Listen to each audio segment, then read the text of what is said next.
And this is रहमतुल्लाह from living India में आपका फिर से स्वागत है।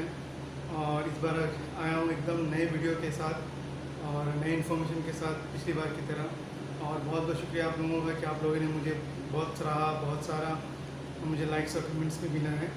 तो इसके लिए आज का जो टॉपिक है बहुत सिंपल सा टॉपिक है और वो है डॉक्यूमेंट कंट्रोलर का।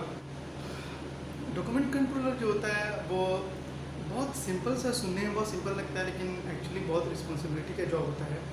और डॉक्यूमेंट कंट्रोलिंग का जो काम भी होता है बहुत ज़्यादा रिस्पॉन्सिबिलिटी का काम होता है। आपको मैं सिंपल स्टेप्स बताता जाऊंगा ताकि आपको समझने में बिल्कुल आसानी होगा।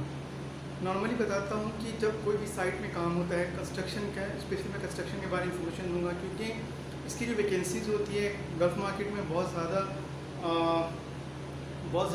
इसकी वैकेंसी निकलती है और अच्छी सैलरी भी मिलती है। अगर आपको अच्छा नॉलेज है डॉक्यूमेंट्स हैंडल करने का, अच्छा एक्सपीरियंस है डॉक्यूमेंट्स वगैरह मैनेज करने का, तो इसका बहुत अच्छा आप यूज़ कर सकते हैं इस इंफॉर्मेशन का। तो मैं आपको बताता हूँ नॉर्मली कंस्ट्रक्शन साइट से रिलेटेड डॉक्यूमेंट कंट्रोलर के बारे में। नॉर्मली कंस्ट्रक्शन में साइट्स में क्या होता है कि जब भी कोई भी काम, जब कंस्ट्रक्शन साइट में कुछ भी तरह का काम होता है, स्ट्रक्चर से रिलेटेड, आर्किटेक्चर से रिलेटेड, MEP से रिलेटेड और इंटीरियर डिज़ाइनिंग से रिलेटेड, तो जब एक आर्किटेक्चर, एक ड्राफ्टमैन जब डिज़ाइन क्रिएट करता है, जब एक इंजीनियर जब डिज़ाइन बनाता है, तो वो उस डिज़ाइन पे काम करने से पहले उस डिज़ाइन को कंसल्टेंट के थ्रू अप्रूवल चाहिए होता है। एक टीम होती है कंसल्टेंट की जो मेन कॉन्ट्रैक्टर की ड्राइंग्स वगैरह को अप्रूव करती है आगे फर्दर प्रोसेस के लिए। तो आपको काम ये करना होता है कि वो जो इंजीनियर्स वगैरह ड्राइंग्स वगैरह जो बनाते हैं उसका ट्रांसमीटर बनाना होता है, ठीक है। अब ट्रांसमीटर जो है वो डिवाइड होता है डिफरेंट पार्ट में एज पर डे ड्राइंग्स। तो ड्राइंग्स को जो है नॉर्मली टेक्निकल टर्म्स में शॉप ड्राइंग्स कहा जाता है। अब शॉप ड्राइंग्स जो है बहुत तरह का शॉप ड्राइंग्स होता है, आर्किटेक्चर रिलेटेड होता है, स्ट्रक्चर रिलेटेड होता है, इंटीरियर डिज़ाइनिंग होता है, उसके बाद मैकेनिकल होता है, इलेक्ट्रिकल होता है। मैकेनिकल भी क्राइटेरिया होता है, प्लम्बिंग है, HVAC है और उसके बाद फायर फाइटिंग है, उस तरह से इलेक्ट्रिकल है। तो मैं आपको ये सब बेसिक इन्फॉर्मेशन दे रहा हूँ ताकि अच्छा इंटरव्यू क्रैक कर सकते हैं। इतना इन्फॉर्मेशन अगर आप अपने अंदर मेमोरी कर लेते हैं तो आपका इंटरव्यू इंशाल्लाह ज़रूर से क्रैक हो जाएगा। और अब हम बताते हैं आपको ट्रांसमीटर कैसे बनाते हैं। तो ट्रांसमीटर हर कंपनी का अपना अपना स्टैंडर्ड फॉर्मेट होता है। इसके लिए आपको जब कोई नया डॉक्यूमेंट कंट्रोलर जाता है तो उसको बनाने की ज़रूरत नहीं पड़ती है, वो कंपनी के पास अपना खुद का स्टैंडर्ड बना हुआ होता है। तो उसमें क्या है, पहले आपको देखना है, ड्राइंग देखना है किससे रिलेटेड ड्राइंग है। अगर आपको नहीं पता, आप नए हैं, फ्रेशर है, तो किसी इंजीनियर से जाके ड्राइंग दिखा सकते हैं कि ये ड्राइंग किससे बिलोंग करता है। तो ड्राइंग में भी लिखा होता है, ठीक है, ये ड्राइंग किससे रिलेटेड, आर्किटेक्चर, स्ट्रक्चर है, ID है, किससे रिलेटेड है वो मेंशन रहता है ड्राइंग में। और ड्राइंग में रेफरेंस नंबर भी लिखा होता है। तो ट्रांसमीटर जो बनता है पहले तो आप फिल्टर कर लिए ये ड्राइंग किससे रिलेटेड है, उससे रिलेटेड ट्रांसमीटर को आप ओपन करते हैं और उसके बाद आप उसका ड्राइंग का जो रेफरेंस नंबर होता है वो मेंशन करते हैं वहाँ पर ही। उसके बाद जो जहाँ पर ही जो खाली जगह रेफरेंस नंबर के सामने में ये किससे रिलेटेड ड्राइंग है उसका एक हेडिंग होता है, ड्राइंग में ही लिखा होता है किससे रिलेटेड है, टॉप हेडिंग, उसको भी वहाँ पर आपको मेंशन करना होता है।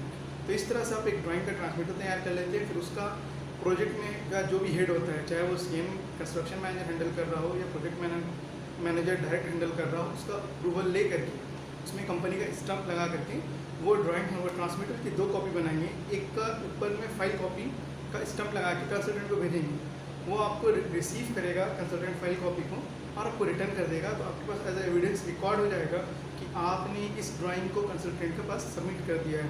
जब आप इस तरह से ट्रांसमीटर बना करके ड्राइंग को कंसल्टेंट के पास सबमिट कर देंगे और कंसल्टेंट उसको रिसीव का स्टैम्प लगा के आपको रिटर्न कर देता है, फिर आप उसको क्या करेंगे, स्कैन करके अपने सिस्टम में रिकॉर्ड कर लेंगे, उस फाइल का रीनेम करेंगे और रीनेम करने के बाद वो जो भी रेफरेंस नंबर आपके ट्रांसमीटर का होगा स्टैंडर्ड वे में वो रीनेम में वो रेफरेंस नंबर डालेंगे और फिर एक्सेल शीट में उस ट्रांसमीटर को अपडेट करेंगे।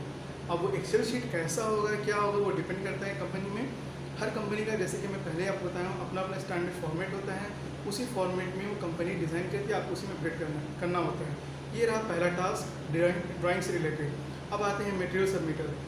जब भी कोई भी काम करते हैं, जैसे वाटर प्रूफिंग का काम करना हुआ या इलेक्ट्रिकल मैकेनिकल काम हुआ, तो हमारी कंपनी क्या कहती है, उससे रिलेटेड सप्लायर से जो है उस मटेरियल से रिलेटेड जो है डॉक्यूमेंट्स मंगवाती है सप्लायर से, जिसमें टेक्निकल स्पेसिफिकेशन वगैरह लिखा होता है और सारा टर्म एंड कंडीशन, वारंटी वगैरह, manufacture, made by, her information उसमें जो है each and every information is जो है उसमें लिखा हुआ होता है कि कहाँ से ये जो मटेरियल है कहाँ से आएगा और क्या बोलते हैं किस चीज़ से बना हुआ मटेरियल है, ये सारा इन्फॉर्मेशन उसमें टेक्निकल मटेरियल सबमिटल में वो मेंशन रहता है। उसमें 2 कॉपी होती है, हार्ड कॉपी, सॉफ्ट कॉपी होती है। तो आपको वही करना है, रिसीव करना है, मतलब सप्लायर से आपको मंगाना है, सेम ट्रांसमिटर भी आपको उसी तरह बनाना है, उसकी सॉफ्ट कॉपी को अपने सिस्टम में भी रख लेना है और सॉफ्ट कॉपी का CD बना करके जो बाय डिफ़ॉल्ट आपको मिलेगा उसको कंसल्टेंट के पास अप्रूवल के लिए भी आपको भेजना होता है। उससे क्या होता है, फिर आपको कंसल्टेंट उस चीज़ को रिव्यू करेगा, चाहे सॉफ्ट कॉपी में करे, हार्ड कॉपी में करे, डिपेंड्स ऑन देम। फिर जब आपको रिसीविंग मिल जाता है स्कैन करके उसका भी लॉग अपडेट करना होता है। ये रहा 2 तरह का टास्क, ट्रांसमिटर वगैरह। इसमें भी टेक्निकली जो भी होगा ड्राइंग से रिलेटेड या मटेरियल सबमिट से रिलेटेड, तो आपको इस तरह से ट्रांसमिटर बना करके स्कैन करके लॉग अपडेट करना होता है। अब आते हैं 3rd स्टेप में, जो तीसरी रिस्पॉन्सिबिलिटी होती है। वैसे बहुत तरह की रिस्पॉन्सिबिलिटी होती है, जो मेन जो स्टैंडर्ड रिस्पॉन्सिबिलिटी वो मैं आपसे शेयर कर ले रहा हूँ।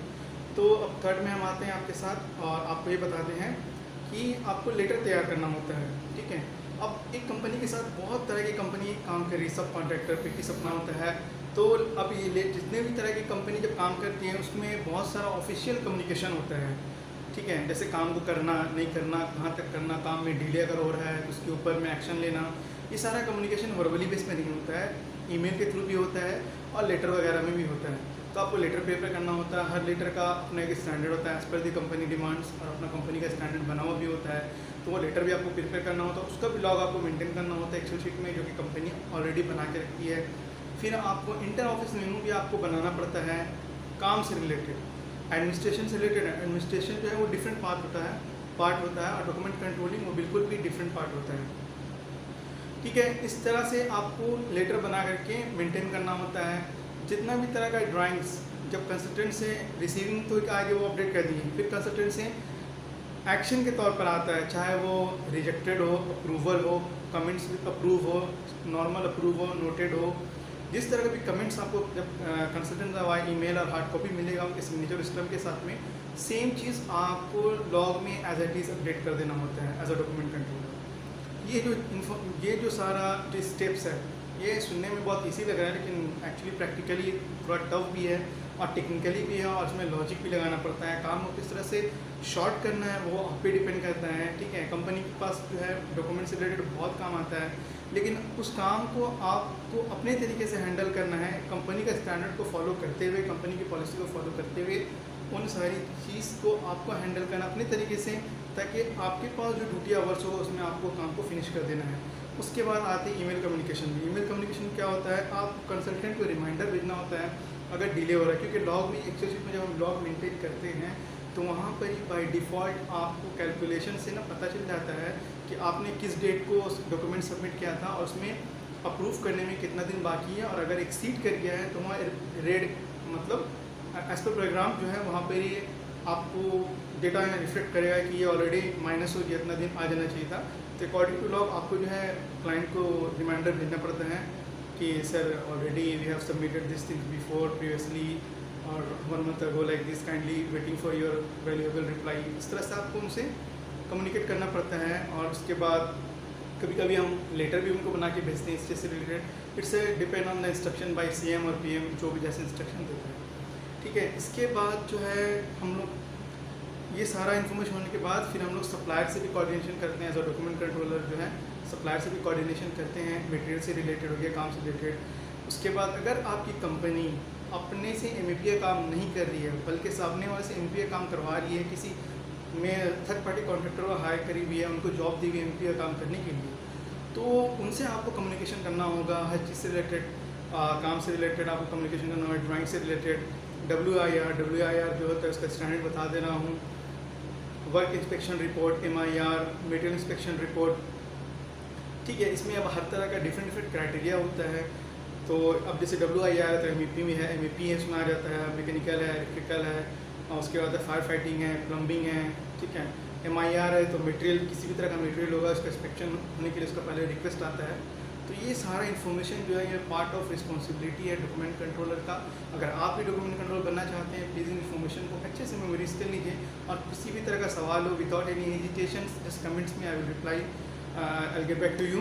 ओके, सो उम्मीद करता हूँ बहुत सारी जानकारी आपको मिल गई होगी डॉक्यूमेंट कंट्रोलिंग से रिलेटेड, और अगर कुछ और भी जानना है तो प्लीज़ कमेंट्स में बताएं, मैं आपको ज़रूर से इन्फॉर्मेशन दूंगा और रिप्लाई दूंगा। So much for watching e learning India, और उम्मीद करता हूँ कि आपको वीडियो से बहुत सारी इन्फॉर्मेशन और बहुत सारी जानकारी आपको मिल गई होगी। तो मिलते हैं फिर एक नए टॉपिक के साथ।